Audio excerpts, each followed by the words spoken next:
Competition, where feasible, can be a safeguard for the public, and that includes driving innovation and choice for government partners. Mr. Meyer, you've mentioned that FirstNet has already spurred more competition, such as for device costs. Do you believe that there are additional areas to introduce competition within the FirstNet system? I think that what has happened is amazing.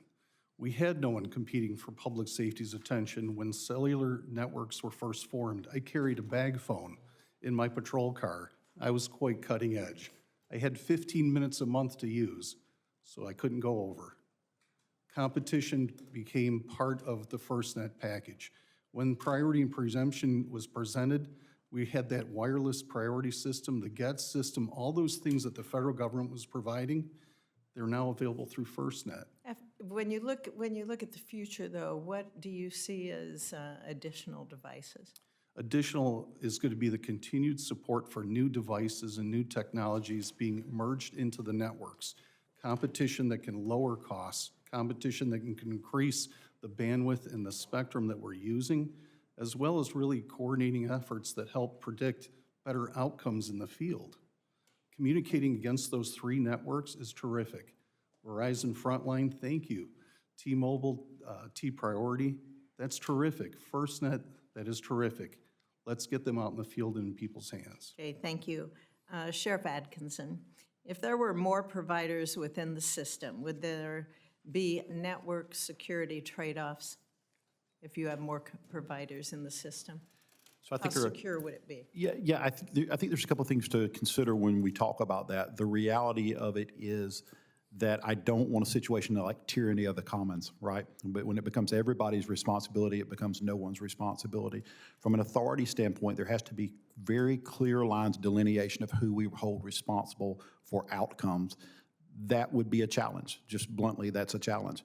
Having said that, every option should be reviewed if it's to the benefit of the people we serve. So I don't think that there's anything you would ever say 100% no to, but I always am very reticent when we talk about entering into a closed system, leaving the opportunity to point fingers. And I think the responsibility of the authority is to hold people accountable. I mean, I think that is the sole purpose of it. I'm actually agnostic to the providing of it, quite frankly. That's not my job to decide, pick winners or losers. My job is to make sure, the board's job is to make sure that we get a delivery of service that meets the needs of the people we serve. Thank you.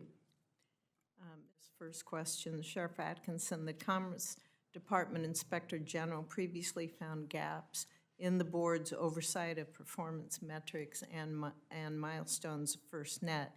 FirstNet's initial response even challenged the IG's findings, asserting they were just working goals and not quantifiable metrics.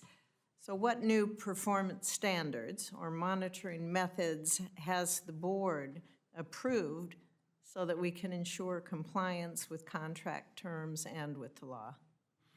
Thank you, Senator, for that question. As I stated before, there's 6 new board members, correct, that just came on this last October. And the first thing we did was go back through these inspector general reports. There's obviously also 3 permanent members that provide oversight to the board, which is OMB, the Department of Justice, and Department of Homeland Security, who are also obviously permanent members of that. We, as a board, started saying what performance measures matter. What performance measures are actual returns on investment, and it started a working group to do that, to make sure that those things are being monitored, those things that matter, and we start asking some tough questions. I want to talk about the OIG specifically because I think this is important. You know, if you want to have accountability, you have to have authority. And I'm not a real fan of not being able to hold people that I give directions to accountable, because otherwise I'm simply suggesting. And I don't like suggesting, if I'm being blunt.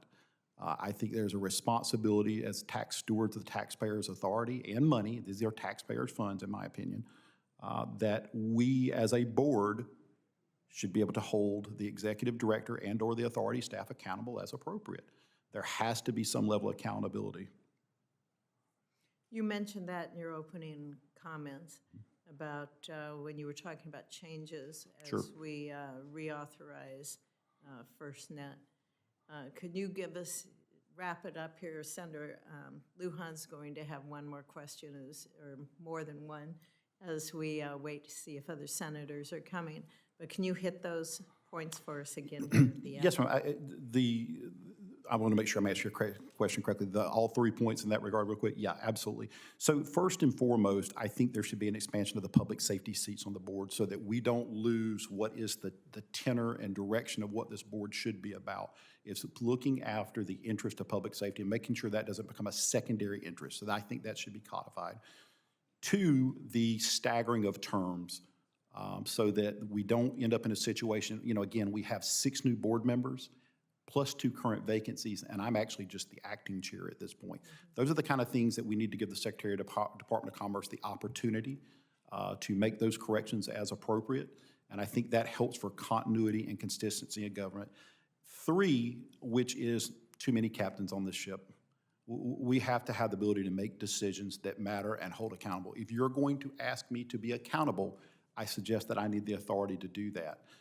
And there's some clear things that I think we can go back that I can give you examples of where that was challenging. As you look at the current statute, do you think that the performance benchmarks and device connection targets are being met? I think there should be stricter, more outlined, and more defined performance measures. That's in the best interest of the people we serve. Quite frankly, it's in the best interest of AT&T. Nobody loses with us being more accountable and having performance measures. It is the right thing to do. Thank you, sir.